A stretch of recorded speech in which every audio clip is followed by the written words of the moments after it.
आप देख रहे हैं इंडिया न्यूज़ इन खबर और मैं विष्णु शर्मा बात करूंगा बाबा रामपाल की, उन रामपाल की जिन्हें संत के नाम से हरियाणा में जाना गया और अब वो सलाखों के पीछे हैं कई सालों से और दोषी ठहरा दिया गया 11 अक्टूबर 2018 को उन्हें 2 मामलों में कोर्ट ने। तो ऐसे में लोगों के बीच उत्सुकता है कि आखिर उनका मामला क्या है, उनका मामला गुरमीत जो राम रहीम थे उनसे कितना अलग है, और जिन लोगों को नहीं पता है उन लोगों के बारे को मैं बताने जा रहा हूँ कि आखिर उनका मामला है क्या।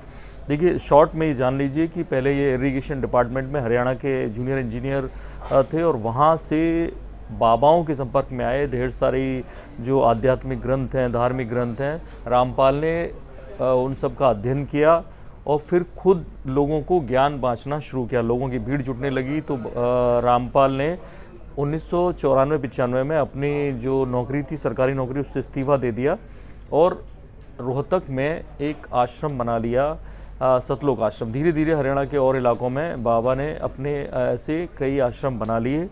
लेकिन 2006 में मामला हुआ, दरअसल आर्य समाज की, रामपाल ने एक आर्य समाज का जो ग्रंथ है, मूल ग्रंथ वो था सत्यार्थ प्रकाश, उसके कुछ अंशों की निंदा की। उसमें कुछ पेज जो लिखे थे उनके बारे में गलत टिप्पणी की, जिसको लेकर आर्य समाज के लोग काफ़ी नाराज़ हुए। आर्य प्रतिनिधि सभा ने बाबा का आश्रम बंद कराने की कोशिश की। रामपाल के आश्रम में पहुँचे उस वक्त जो आश्रम था, और उस आश्रम पे एक तरह से घिराव करने की कोशिश की। इसमें हुआ ये कि जो आर्य समाज का एक प्रतिनिधि था, सोनू नाम का, उसका मर्डर कर दिया गया, जिसको लेकर मामला इतना बढ़ा कि वो आश्रम बंद कर दिया गया, पुलिस ने अपने कब्जे में ले लिया। 2008 में तो रामपाल ने कुछ महीने जेल में बिताए और उसके बाद वो हिसार में शिफ्ट हुआ। हिसार में जब सतलोक आश्रम था तो वहाँ 2 केस चल रहे थे। एक वो लड़का था जो सोनू, जिसका मर्डर हुआ, प्लस दूसरा जो केस था वो उस आश्रम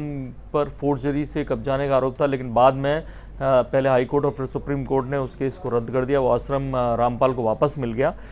फिर 2013 में फिर आर्य समाज की जो प्रतिनिधि सभा है उससे फिर एक विवाद हुआ और इस क्लैश में 3 लोग मारे गए। इसके बाद बाबा को पुलिस ने गिरफ्तार करने किया, बेल पे रामपाल बाहर आया। और उसके बाद लगातार ऐसा हुआ कि जब जब आश्रम के पास ये जाता सम्मन कि कोर्ट में हाजिर होना है, रामपाल ने उन सम्मन्स पे हाजिर होना बंद कर दिया। बीच में एक बार वीडियो कॉन्फ्रेंसिंग की तो रामपाल के इतने समर्थक थे, उन्होंने कोर्ट में हंगामा किया।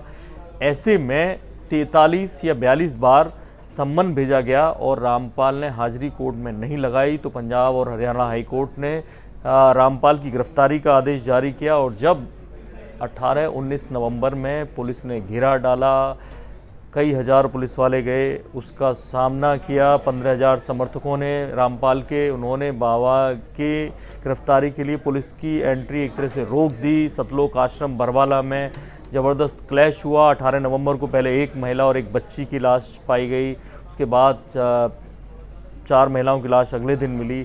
ऐसे में जब बाबा को गिरफ्तार करके लाया गया तो ये केस और जुड़ गया। अब इन दोनों केसेस में 11 अक्टूबर को, क्योंकि 5 महिलाएं और एक बच्ची की मौत का ये मामला था, इस तरह के और भी कई केस रामपाल पर लगे। उनमें से 2 में रामपाल को बरी भी कर दिया गया, लेकिन बाकी केसेस के चलते वो जेल में रहा। और 11 अक्टूबर 2018 को इन 2 केसेस में, जो 2014 नवंबर में जो मामला हुआ था, 5 महिलाओं और एक बच्ची का, दोषी करार दिया गया बाबा को। और ये जो मामला था, इसमें बाबा पे और केस अभी बाकी हैं, उनकी सुनवाई बाद में होगी। तो ये था बाबा रामपाल का पूरा मामला, और जिसको लेकर केस चला। 2 मामलों में दोषी ठहराया गया, उससे पहले 2 मामलों में बरी भी किया गया।